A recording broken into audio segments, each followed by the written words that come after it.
ਸਤਿ ਸ਼੍ਰੀ ਅਕਾਲ। ਤੁਸੀਂ ਜੁੜੇ ਹੋਏ ਹੋ ਪੰਜਾਬੀ ਰੇਡੀਓ ਯੂਐਸਏ ਦੇ ਨਾਲ ਤੇ ਮੈਂ ਹਾਂ ਪ੍ਰਵੀਨ ਸ਼ਰਮਾ ਲੈ ਕੇ ਹਾਜ਼ਰ ਹਾਂ ਪ੍ਰੋਗਰਾਮ ਅਪਡੇਟ ਕੈਲੀਫੋਰਨੀਆ।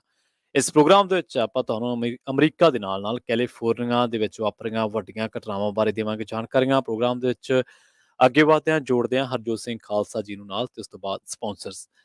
ਖਾਲਸਾ ਜੀ, ਸਤਿ ਸ਼੍ਰੀ ਅਕਾਲ। ਸਵਾਗਤ ਹੈ ਤੁਹਾਡਾ ਪ੍ਰੋਗਰਾਮ ਅਪਡੇਟ ਕੈਲੀਫੋਰਨੀਆ ਦੇ ਵਿੱਚ। ਸਤਿ ਸ਼੍ਰੀ ਅਕਾਲ, ਧੰਨਵਾਦ ਜੀ ਆਇਆਂ ਨੂੰ। ਪੰਜਾਬੀ ਰੇਡੀਓ ਯੂਐਸਏ ਦੇ ਜਿੰਨੇ ਵੀ ਸਰੋਤੇ ਸਾਡੇ ਸਾਰੇ ਹੀ ਏਐਮ ਸਟੇਸ਼ਨ, ਐਫਐਮ ਸਟੇਸ਼ਨ, ਘਰਾਂ ਦੇ ਵਿੱਚ ਰੇਡੀਓ ਸੈਟਸ ਦੇ ਰਾਹੀਂ, ਟੈਲੀਫੋਨ ਦੇ ਰਾਹੀਂ, ਫੇਸਬੁੱਕ, ਯੂਟਿਊਬ ਤੇ ਲਾਈਵ ਦੇਖ ਰਹੇ ਹੋ, ਸੁਣ ਰਹੇ ਹੋ, ਸਾਰਿਆਂ ਨੂੰ ਜੀ ਆਇਆਂ ਨੂੰ ਤੇ ਬਹੁਤ ਹੀ ਪਿਆਰ ਤੇ ਸਤਿਕਾਰ ਭਰੀ ਸਤਿ ਸ਼੍ਰੀ ਅਕਾਲ। ਸਰੋਤਿਓ, ਅੱਜ ਜੂਨ ਦੀ 23 ਤਰੀਕ ਆ, ਦਿਨ ਵੀਰਵਾਰ ਆ। ਤੁਹਾਡੇ ਲਈ ਅਪਡੇਟ ਕੈਲੀਫੋਰਨੀਆ ਪ੍ਰੋਗਰਾਮ ਲੈ ਕੇ ਹਾਜ਼ਰ ਹੋਏ ਹਾਂ। ਜੀ, ਸਾਡੇ ਇਸ ਪ੍ਰੋਗਰਾਮ ਦੇ ਸਪਾਂਸਰ ਨੇ ਜੀ ਖਾਲਸਾ ਇੰਸ਼ੋਰੈਂਸ ਏਜੰਸੀ ਵਾਲੇ। ਪਿਛਲੇ ਕਈ ਦਹਾਕਿਆਂ ਤੋਂ ਇੰਸ਼ੋਰੈਂਸ ਦੇ ਵਿੱਚ ਵਧੀਆ ਸੇਵਾਵਾਂ ਦੇਣ ਦੇ ਲਈ ਜਾਣੇ ਜਾਂਦੇ ਨੇ। ਭਰੋਸੇਯੋਗਤਾ ਦੂਜਾ ਨਾਂ ਨੇ। ਜੇਕਰ ਕਿਸੇ ਵੀ ਤਰ੍ਹਾਂ ਦੀ ਇੰਸ਼ੋਰੈਂਸ ਲੈਣੀ ਆ ਤਾਂ 408-272-2500 ਡਾਇਲ ਕਰਕੇ ਇਹਨਾਂ ਦੇ ਨਾਲ ਕੰਟੈਕਟ ਕੀਤਾ ਜਾ ਸਕਦਾ ਹੈ। ਟਰਕੀਆਨਾ ਇਮੀਗ੍ਰੇਸ਼ਨ ਲਾ ਫਰਮ ਵਾਲੇ ਜੇ ਟਰਕੀਆਨਾ ਇਮੀਗ੍ਰੇਸ਼ਨ ਬਾਬਤ ਤੁਹਾਡਾ ਕੋਈ ਸਵਾਲ ਹੈ, ਕੋਈ ਸਲਾਹ ਕਰਨੀ ਹੈ ਤਾਂ ਜੇ ਦੇ ਨਾਲ 415-909-0503 ਤੇ ਗੱਲਬਾਤ ਕੀਤੀ ਜਾ ਸਕਦੀ ਹੈ। Amarjit Singh Fresno, Gurbachan Singh Nagra Sacramento, Avtar Singh Manzal Clovis, Jugraj Singh Dhaliwal, Kamaljit Singh Makhan Daulatpuria Stockton, Harjinder Singh Brar Bakersfield, Inderjit Singh Bring Manteca ਤੇ ਜ਼ੈਂਡਰ ਗਰੁੱਪ ਵਾਲੇ। ਕਿਸੇ ਵੀ ਤਰ੍ਹਾਂ ਦਾ ਘਰ ਖਰੀਦਣਾ ਜਾਂ ਘਰ ਵੇਚਣਾ ਜਾਂ ਲੈਣਾ ਤੁਸੀਂ ਹੋਮ ਲੋਨ ਤਾਂ ਇਹਨਾਂ ਦੇ ਨਾਲ 855-905-2575 ਤੇ ਸੰਪਰਕ ਕੀਤਾ ਜਾ ਸਕਦਾ ਹੈ। ਜੀ ਖਾਲਸਾ ਜੀ, ਅੱਜ ਦੀਆਂ ਖਬਰਾਂ ਵੱਲ ਆਈਏ ਤੇ ਪਹਿਲੀ ਖਬਰ ਆਪਾਂ ਸੈਨ ਫਰਾਂਸਿਸਕੋ 에ਅਰਪੋਰਟ ਕੈਲੀਫੋਰਨੀਆ ਤੋਂ ਦਿੰਦੇ ਹਾਂ, ਜੀ। ਜਿੱਥੇ ਕਿ ਇੱਕ ਯੂਬਾ ਸਿਟੀ ਦੇ 33 ਸਾਲਾਂ ਕਰਮਜੀਤ ਸਿੰਘ ਨੂੰ ਸੈਨ ਮਟੇਓ ਕਾਉਂਟੀ ਦੇ ਸ਼ੈਰਿਫਸ ਵੱਲੋਂ ਅਰੈਸਟ ਕੀਤਾ ਗਿਆ ਹੈ। ਹੂੰ। ਯੂਬਾ ਸਿਟੀ ਦੇ ਇਸ 33 ਸਾਲਾ ਕਰਮਜੀਤ ਸਿੰਘ ਨੇ 에ਅਰਪੋਰਟ ਤੇ ਜਾ ਕੇ ਕਹਿੰਦੇ ਵੀ 2 ਫੁੱਟ ਲੰਮੀ ਕਿਰਪਾਨ, ਜਿਹੜੀ ਮਸ਼ੈਟੀ ਕਹਿ ਸਕਦੇ ਹਾਂ ਆਪਾਂ, ਜਿਹੜਾ ਤੇਜ਼ ਧਾਰ ਹਥਿਆਰ ਹੁੰਦਾ, ਜੀ। ਉਹਦੇ ਨਾਲ 3 ਜਾਣਿਆਂ ਨੂੰ ਫੱਟੜ ਕੀਤਾ 에ਅਰਪੋਰਟ ਦੇ ਅੰਦਰ, ਸੈਨ ਫਰਾਂਸਿਸਕੋ ਇੰਟਰਨੈਸ਼ਨਲ 에ਅਰਪੋਰਟ ਦੇ ਅੰਦਰ। ਜੀ। ਇਹ ਪਿਛਲੇ ਸ਼ੁੱਕਰਵਾਰ ਵਾਪਰਿਆ। ਪਹਿਲਾਂ ਉਹਨੇ ਨਾਮ ਡਿਸਕਲੋਜ਼ ਨਹੀਂ ਕੀਤਾ ਸੀ ਤੇ ਕੱਲ ਹੀ ਨਾਮ ਡਿਸਕਲੋਜ਼ ਕੀਤਾ ਹੈ। ਸੈਨ ਮਟੇਓ ਕਾਉਂਟੀ ਡਿਸਟ੍ਰਿਕਟ ਅਟਾਰਨੀ ਦੇ ਆਫਿਸ ਨੇ ਇਹ ਕਿਹਾ ਵੀ ਇੰਟਰਨੈਸ਼ਨਲ ਟਰਮੀਨਲ ਦੇ ਉੱਤੇ ਫਰਾਈਡੇ ਨੂੰ ਐਂਟਰ ਹੋਇਆ ਇਹ ਕਰਮਜੀਤ ਸਿੰਘ, ਤੇ ਲਾਈਨ 'ਚ ਬੰਦੇ ਖੜੇ ਸੀ ਟਿਕਟਾਂ ਲੈਣ ਲਈ, ਜਿਨ੍ਹਾਂ ਦੇ ਇਹ ਵੱਡਾ ਚਾਕੂ ਮਾਰਿਆ, ਚਾਕੂ ਜਾਂ ਕਿਰਪਾਨ, ਤੇ 2 ਵਿਕਟਮਸ ਨੂੰ ਜ਼ਿਆਦੇ ਇੰਜਰੀ ਲੱਗੀਆਂ ਪਰ ਉਹ ਰਿਕਵਰ ਕਰ ਰਹੇ ਆ। ਇੱਕ ਦੇ ਜਿਹੜੇ ਆ ਜੀ। ਘੱਟ ਲੱਗੀਆਂ ਹੈਗੀਆਂ। ਸੋ ਦੋਵਾਂ ਦੇ ਮਾਰਨ ਤੋਂ ਬਾਅਦ ਉਸਨੇ ਇੱਕ ਪੇਪਰ ਸਿੱਟ ਦਿੱਤੇ ਕਰਮਜੀਤ ਸਿੰਘ ਨੇ ਉੱਥੇ ਪਈ ਜੀ, ਜਿਹੜਾ 9/11 ਦੀਆਂ ਕਨਸਪੀਰੇਸੀ ਹੋਈਆਂ ਸੀਆਂ, ਉਹਦੇ ਵਿੱਚ ਗ੍ਰੀਕ ਤਾਂ ਇੰਡੀਅਨ ਲੋਕ ਸੀ ਜਿਹੜੇ ਰਿਸਪੌਂਸੀਬਲ ਸੀਗੇ ਹੂੰ। ਟੈਰਰਿਸਟ ਅਟੈਕ ਦੇ ਲਈ। ਸੋ ਹੁਣ ਇਹ ਵੀ ਕਹਿ ਰਹੇ ਆ ਵੀ ਹੋ ਸਕਦਾ ਉਹਨੂੰ ਮੈਂਟਲ ਹੈਲਥ ਦਾ ਕੋਈ ਇਸ਼ੂ ਹੋਵੇ, ਇਸ ਕਰਕੇ ਇਸਨੇ ਇਹ ਕੀਤਾ ਹੈਗਾ। ਜੀ।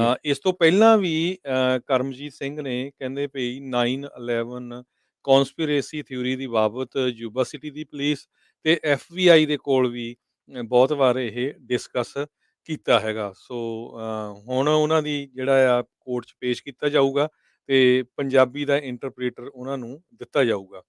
ਹੁਣ ਪ੍ਰੋਬਲਮ ਇਹ ਆ ਵੀ ਦੇਖੋ ਵੀ ਜੇ ਉਹ ਮੈਂਟਲੀ ਸਿੱਕ ਵੀ ਸੀ, ਜੀ। ਘੱਟੋ ਘੱਟ ਤੁਹਾਡੇ ਰਿਸ਼ਤੇਦਾਰ ਆ, ਕੋਈ ਮਿੱਤਰ ਦੋਸਤ ਹੁੰਦੇ ਆ, ਵੀ ਤੁਸੀਂ ਦੇਖੋ ਬੰਦਾ ਕੀ ਕਰ ਰਿਹਾ। ਕਿਸੇ ਨੂੰ ਇਹ ਪਤਾ ਵੀ ਇੱਥੇ ਸਿੱਖਾਂ ਨੇ ਜਿਹੜੀ ਕਿਰਪਾਨ ਦੀ ਲੜਾਈ ਲੜੀ ਆ, ਲੱਖਾਂ ਡਾਲਰ ਲਾ ਕੇ, ਹੂੰ। ਮਹੀਨਿਆਂ ਬੱਧੀ, ਸਾਲਾਂ ਬੱਧੀ ਲਾ ਕੇ ਕਿਰਪਾਨ ਦੀ ਲੜਾਈ ਲੜੀ ਸੀ, ਤੇ ਜੀ। ਸਿੱਖਾਂ ਨੂੰ ਕਿਰਪਾਨ ਪਹਿਨਣ ਦਾ ਹੱਕ ਹੋਣਾ ਚਾਹੀਦਾ ਕੈਲੀਫੋਰਨੀਆ 'ਚ।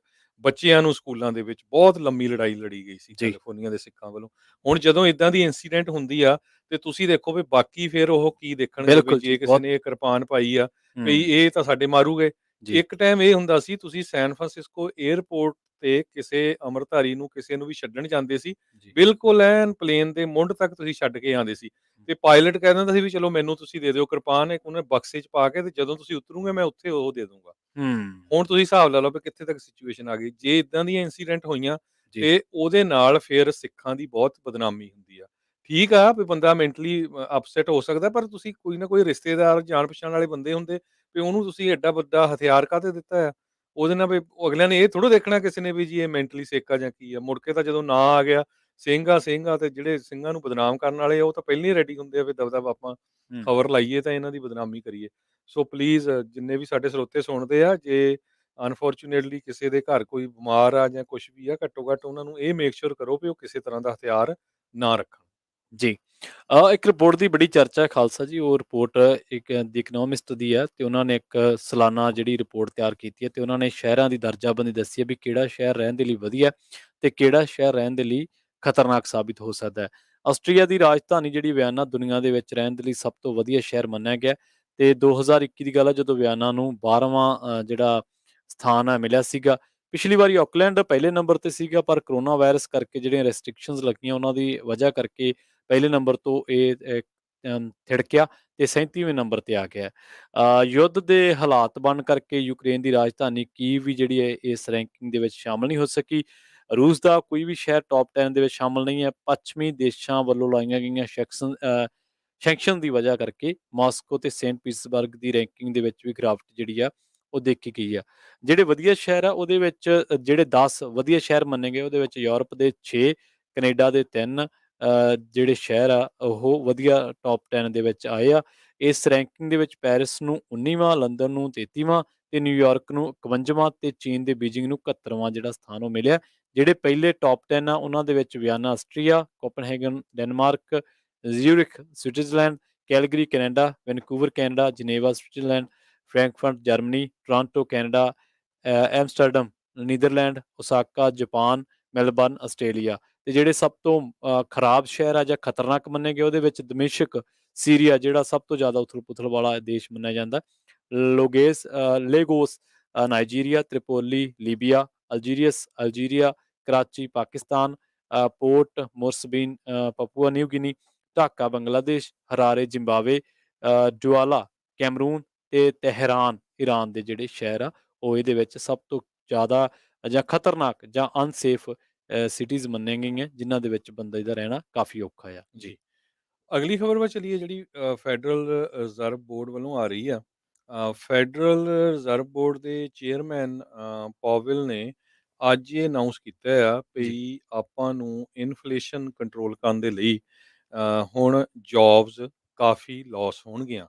ਰੇਟਸ ਕਿਉਂਕਿ ਇੰਟਰਸਟ ਰੇਟ ਵਧਾ ਰਹੇ ਆ ਜਿਹਦੇ ਕਰਕੇ ਜੌਬਾਂ ਆਉਣ ਵਾਲੇ ਸਮੇਂ 'ਚ ਨੌਕਰੀਆਂ ਬਹੁਤ ਲੂਜ਼ ਹੋਣਗੀਆਂ। ਹੂੰ। ਇਸ ਤੋਂ ਪਹਿਲਾਂ ਮੈਂ 2-3 ਵਾਰੀ ਡਿਸਕਸ ਕੀਤਾ ਵੀ ਕਿਸ ਤਰ੍ਹਾਂ ਹਾਰਵਰਡ ਦੇ ਰਹਿ ਚੁੱਕੇ ਇਕੋਨੋਮਿਸਟ ਜੀ। ਲੈਰੀ ਸਮਰਸ ਉਹਨਾਂ ਨੇ ਵੀ ਇਹ ਕਿਹਾ ਸੀ ਵੀ ਇਹ ਜੇ ਮਿਲੀਅਨਸ ਆਫ ਜੌਬਸ ਜਾਊਗੀਆਂ ਫਿਰ ਇਨਫਲੇਸ਼ਨ ਕੰਟਰੋਲ ਦੇ ਵਿੱਚ ਆਊਗੀ। ਪਾਵਲ ਨੇ ਇਹ ਕਿਹਾ ਵੀ ਸਰਟਨਲੀ ਪੋਸੀਬਲ ਆ ਇਨਫਲੇਸ਼ਨ ਨੂੰ ਕੰਟਰੋਲ ਕਰਨ ਦੇ ਵਿੱਚ ਵਿਦਆਊਟ ਜੌਬ ਲਾਸਿਸ ਦੇ, ਪਰ ਕਹਿੰਦੇ ਵੀ ਮੈਨੂੰ ਲੱਗਦਾ ਹੈ ਵੀ ਜੌਬ ਲਾਸਿਸ ਕਾਫੀ ਹੋਣਗੀਆਂ। ਮਈ ਮਹੀਨੇ ਦੇ ਵਿੱਚ ਅਨਪਲਾਈਮੈਂਟ ਰੇਟ 3.6% ਸੀ। ਸੋ ਅਨਪਲਾਈਮੈਂਟ ਦਾ ਰੇਟ ਤਾਂ ਬਹੁਤ ਘੱਟ ਹੈਗਾ ਆ, ਪਰ ਜਿਸ ਹਿਸਾਬ ਨਾਲ ਮਹਿੰਗਾਈ ਚੱਲ ਰਹੀ ਆ ਆਲਰੇਡੀ ਕਈ ਕੰਪਨੀਆਂ ਨੇ ਜੋ ਆ ਲੇ ਆਫ ਕਰਨਾ ਸ਼ੁਰੂ ਕਰ ਦਿੱਤਾ ਆ।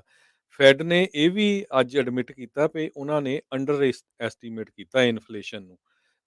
ਤੇ ਕਹਿੰਦੇ ਵੀ ਅਸੀਂ ਫੋਕਸ ਰੱਖਾਂਗੇ ਵੀ ਕਿਸ ਤਰ੍ਹਾਂ ਇਨਫਲੇਸ਼ਨ ਨੂੰ ਅੰਡਰ ਕੰਟਰੋਲ ਕੀਤਾ ਜਾ ਸਕੇ। ਲੈਰੀ ਸਮਰਸ ਰਹਿ ਚੁੱਕੇ ਖਜ਼ਾਨਾ ਸੈਕਟਰੀ ਜਿਹੜੇ ਪਹਿਲਾਂ ਡੈਮੋਕ੍ਰੇਟਿਕ ਪ੍ਰੈਜ਼ੀਡੈਂਟਸ ਨਾਲ ਰਹੇ ਹੈਗੇ ਆ, ਉਹਨਾਂ ਨੇ ਇਹ ਕਿਹਾ ਵੀ ਜੇ ਕੰਟਰੋਲ 'ਚ ਕਰਨੀ ਇਨਫਲੇਸ਼ਨ ਤੇ ਘੱਟੋ ਘੱਟ 1 ਸਾਲ ਦੇ ਵਿੱਚ 10% ਅਨਪਲਾਇਮੈਂਟ ਜਾਣੀ ਚਾਹੀਦੀ ਆ, ਜਾਂ 2 ਸਾਲਾਂ 'ਚ 5% ਜਾਂ 50 ਸਾਲਾਂ 'ਚ ਜਿੱਦਾਂ 3.5% ਜਾਂ 4% ਦੇ ਕਰੀਬ। ਸੋ ਸਿਚੁਏਸ਼ਨ ਬਾਹਲੀ ਗੁੱਡ ਨਹੀਂ ਲੱਗਦੀ। ਨਾਲ ਦੀ ਜੀ। ਨਾਲ ਜੋ ਪਾਵਲ ਆ ਟ੍ਰੇਜਰ ਸੈਕਟਰੀ, ਉਹਨਾਂ ਨੇ ਇਹ ਕਿਹਾ ਵੀ ਜਿਹੜੇ ਨਵੇਂ ਬਾਇਰਸ ਆ ਘਰਾਂ ਵਾਲੇ, ਉਹਨਾਂ ਨੂੰ ਥੋੜ੍ਹਾ ਚਿਰ ਵੇਟ ਕਰਨੀ ਚਾਹੀਦੀ ਆ ਤੇ ਹੁਣ ਦੇਖਣਾ ਚਾਹੀਦਾ ਵੀ ਕੀ ਵਾਪਰੂਗਾ ਆਉਣ ਵਾਲੇ ਦਿਨਾਂ ਦੇ ਵਿੱਚ।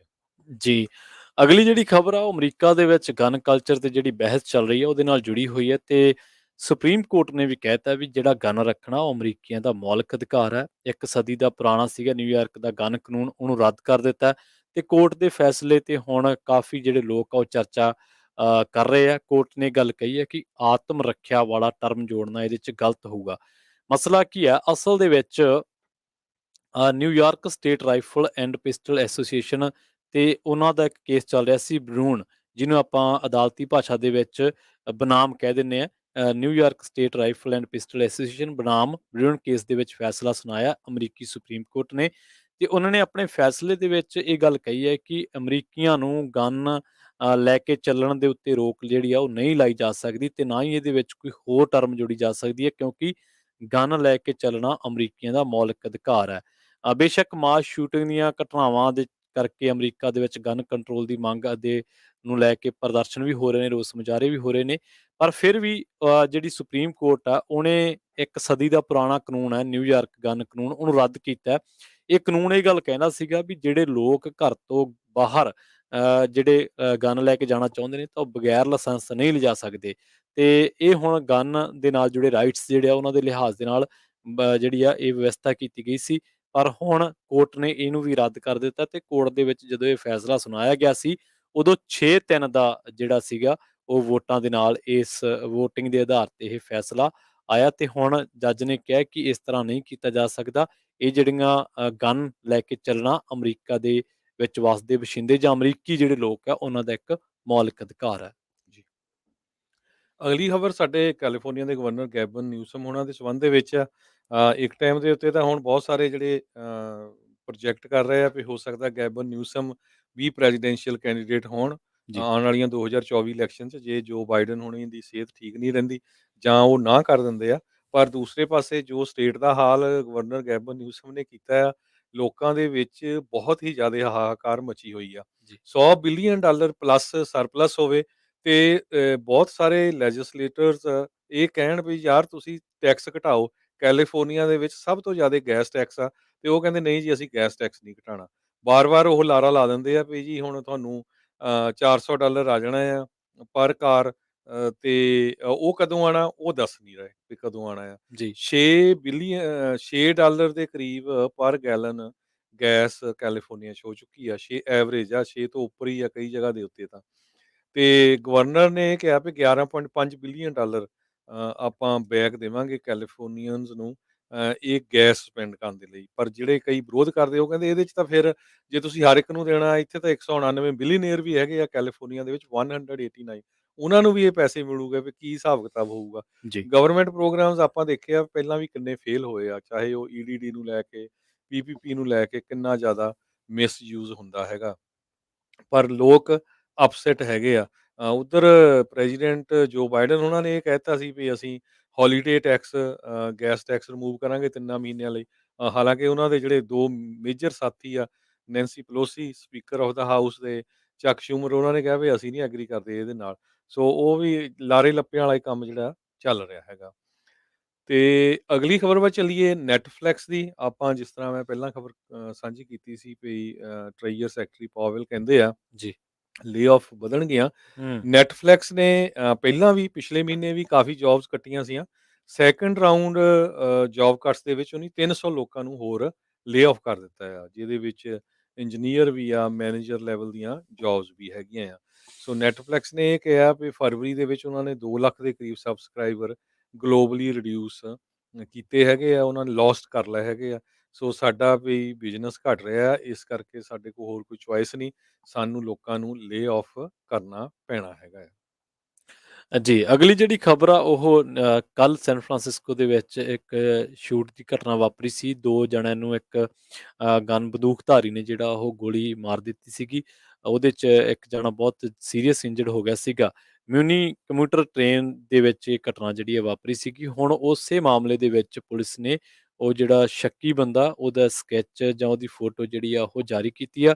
ਕੈਥਰੀਨ ਵਿੰਟਰਸ ਨੇ spokesperson San Francisco police department ਦੇ, ਉਹਨਾਂ ਨੇ ਦੱਸਿਆ ਵੀ ਕੱਲ੍ਹ ਇਹ ਘਟਨਾ ਵਾਪਰੀ ਸੀ 10 ਕੁ ਵਜੇ ਦੇ ਕਰੀਬ, ਤੇ ਉਦੋਂ ਇੱਕ ਬੰਦੇ ਨੇ 2 ਜਣਿਆਂ ਨੂੰ ਜਿਹੜੀ ਆ ਉਹ ਗੋਲੀ ਮਾਰੀ ਸੀਗੀ, ਤੇ ਇਹ ਸਭ ਤੋਂ ਬਿਜ਼ੀ ਜਿਹੜਾ ਮੰਨਿਆ ਜਾਂਦਾ ਇਲਾਕਾ ਜਿੱਥੇ ਇਹ ਘਟਨਾ ਵਾਪਰੀ ਹੈ, ਤੇ ਬਿਜ਼ੀ ਕੈਸਟਰੋ ਸਟਰੀਟ ਸਟੇਸ਼ਨ ਹੈ ਜਿੱਥੇ ਇਹ ਘਟਨਾ ਵਾਪਰੀ ਹੈ। ਤੇ ਹੁਣ ਜਿਹੜੇ ਜਿੱਥੇ ਜ਼ਖਮੀ ਹਾਲਤ ਦੇ ਵਿੱਚ ਪੁਲਿਸ ਨੂੰ ਇਹ 2 ਜਾਣੇ ਮਿਲੇ ਸੀਗੇ, ਤੇ ਹੁਣ ਉਹਦੀ ਜਿਹੜੀ ਫੋਟੋ ਆ ਉਹ ਰਿਲੀਜ਼ ਕੀਤੀ ਹੈ ਪੁਲਿਸ ਨੇ, ਤੇ ਪੁਲਿਸ ਕਹਿ ਰਹੀ ਹੈ ਸਪੋਕਸਪਰਸਨ ਜਿਹੜੇ ਕੈਥਰੀਨ ਵਿੰਟਰਸ ਨੇ, ਉਹ ਕਹਿੰਦੇ ਵੀ ਛੇਤੀ ਅਸੀਂ ਕੋਸ਼ਿਸ਼ ਕਰਾਂਗੇ ਲੋਕ ਸਾਡੀ ਮਦਦ ਕਰਨ ਤੇ ਛੇਤੀ ਇਸ ਸ਼ੱਕੀ ਬੰਦੇ ਨੂੰ ਜਿਹੜਾ ਉਹ ਫੜ ਲਿਆ ਜਾਵੇ। ਜੀ। ਅਗਲੀ ਖਬਰ ਕੈਲੀਫੋਰਨੀਆ ਦੇ ਵਿੱਚ ਪਿਛਲੇ 2 ਦਿਨਾਂ ਦੇ ਵਿੱਚ ਥੰਡਰ ਸਟੋਰਮ, ਲਾਈਟਨਿੰਗ ਬਹੁਤ ਜ਼ਿਆਦਾ ਆਈ ਆ। ਕੱਲ੍ਹ ਵੀ ਆਪਾਂ ਖਬਰ ਸਾਂਝੀ ਕੀਤੀ ਸੀ ਫ੍ਰਿਜ਼ਨੋ ਏਰੀਏ ਦੇ ਵਿੱਚ ਕਈ ਜਗ੍ਹਾ ਦੇ ਉੱਤੇ ਜੀ, ਟਰੀ ਪੱਟ ਹੋ ਗਏ। ਹੂੰ, ਕਹਿੰਦੇ ਭਈ 66,000 ਬਾਰੀ ਅਸਮਾਨੀ ਬਿਜਲੀ ਆ ਲਾਈਟਨਿੰਗ ਉਹ ਪਈ ਹੈਗੀ ਕੈਲੀਫੋਰਨੀਆ 'ਚ ਪਿਛਲੇ 48 ਘੰਟਿਆਂ ਦੇ ਵਿੱਚ। ਹੂੰ, ਸੋ ਬੇਕਰਸਫੀਲਡ 'ਚ ਬਹੁਤ ਜਗ੍ਹਾ ਦੇ ਉੱਤੇ ਲੋਕਾਂ ਦੇ ਜੋ ਬਿਜਲੀ ਆ ਉਹ ਨਹੀਂ ਆਈ। ਕਾਫੀ-ਕਾਫੀ ਘੰਟੇ ਬਿਜਲੀ ਬੰਦ ਰਹੀ ਹੈਗੀ ਆ ਸੋ ਇਸ ਤੂਫਾਨ ਦੇ ਨਾਲ। ਤੇ ਅਗਲੀ ਖਬਰ ਵੱਲ ਚੱਲੀਏ। ਕੈਲੀਫੋਰਨੀਆ ਕਹਿੰਦੇ ਭਈ ਹੁਣ ਕੰਸੀਲਡ ਕੈਰੀ ਵੈਪਨ ਨੂੰ ਲੈ ਕੇ ਜਿਹੜੀ ਲਿਮਿਟ ਹਾਈ ਕੋਰਟ ਨੇ ਇਨਵੈਲੀਡੇਟ ਕਰਤਾ ਗੁੱਡ ਕਾਜ਼ ਰੂਲ।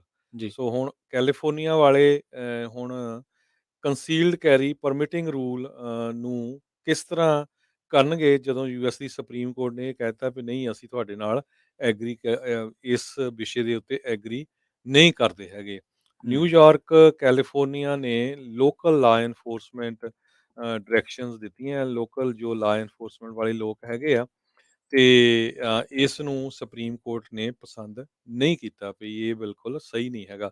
ਇਹ ਅੱਜ ਹੀ ਹੋਇਆ ਸੀ, ਸੋ ਇਹਦੇ ਬਾਰੇ ਜੋ ਡਿਟੇਲ 'ਚ ਆਉਣ ਵਾਲੇ ਸਮੇਂ 'ਚ ਖਬਰ ਹੋਊਗੀ ਉਹ ਜ਼ਰੂਰ ਆਪਾਂ ਤੁਹਾਡੇ ਨਾਲ ਸਾਂਝੀ ਕਰਾਂਗੇ।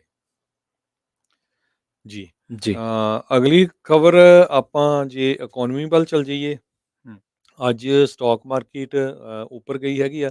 ਡਾਓ ਜੋਨ ਇੰਡਸਟਰੀਅਲ 194.23 ਅਪ ਗਿਆ ਤੇ ਕਲੋਜ਼ ਹੋਇਆ 30,677 ਦੇ ਉੱਤੇ।